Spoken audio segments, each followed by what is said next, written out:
explain.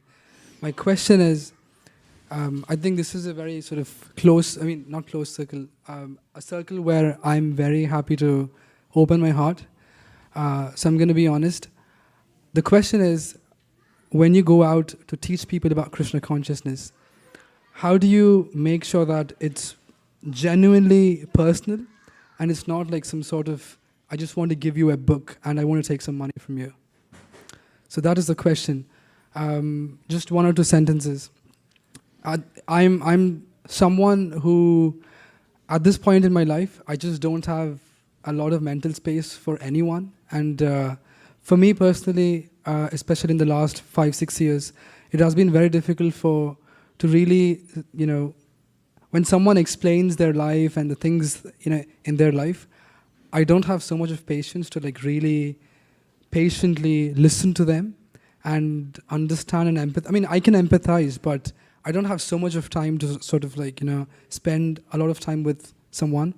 So adding on to that, when you go out to teach people about Krishna consciousness, how do you make sure that, okay, just tell whatever you want to tell, okay, fine, all right, okay, it's good that you're going through that, it's fine.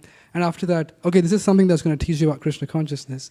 And, this costs like $5 or something like that. So how do you make sure that when I go out to teach Krishna consciousness to people, they shouldn't feel that the only thing I care about is collecting that $5 of donation and giving you a Bhagavad Gita. I feel that I have to be genuinely caring for that person. And so how do you make it more personal and then just like not, the number of books you've distributed? Well, go out not to distribute books.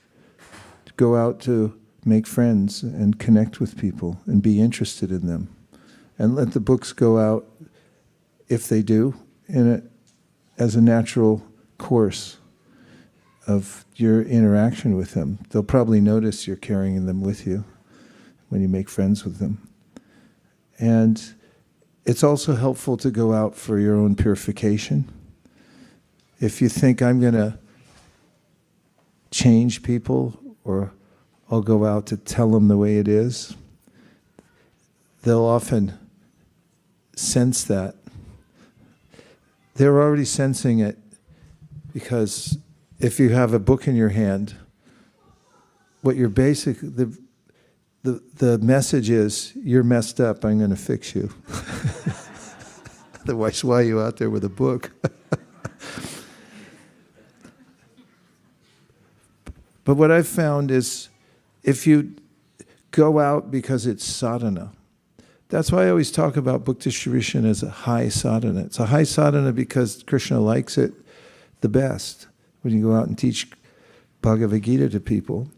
And if you go out to see what it feels like to offer it to people and interact with them and go to the trouble of doing it and feel what it's like to get purified, then you have a completely different experience. It has to do with how you frame what you're doing and what the goal of it is. If it's, I have to sell a lot of books, then you might feel a bit of anxiety if somebody doesn't take a book. But if that's not your goal, if somebody doesn't take a book, it's the same as somebody did, because you're just there for the experience. So I always, when I'm presenting the process of book distribution, especially in new communities, tell the devotees that we're not going out to sell books.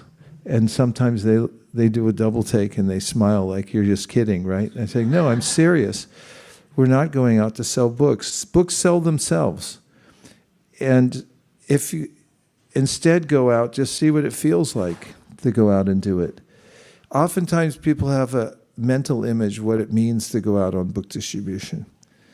And the mental image is completely different from the experience itself. The mental image a lot of people have is that it's going to be hard, I'll be rejected, people hate me. And then you go out and there's a world out there where everyone's bored. They're wishing that there was something interesting that would come along, and they're so happy to see you. And it's important. That's a kind of purification also, to remember what we have is the most valuable thing. You can forget it if you're sequestered and you're only in the own echo chamber. You could start taking it for granted, all the processes. But when you take them out into public and you show them to other people and you see through their eyes, oh, this is valuable. Have you ever had at your house, you invite somebody over, a guest comes over and say, this is a beautiful painting. And you go, oh, that thing? I've had that for 20 years. I haven't seen it for, for 19 of those years.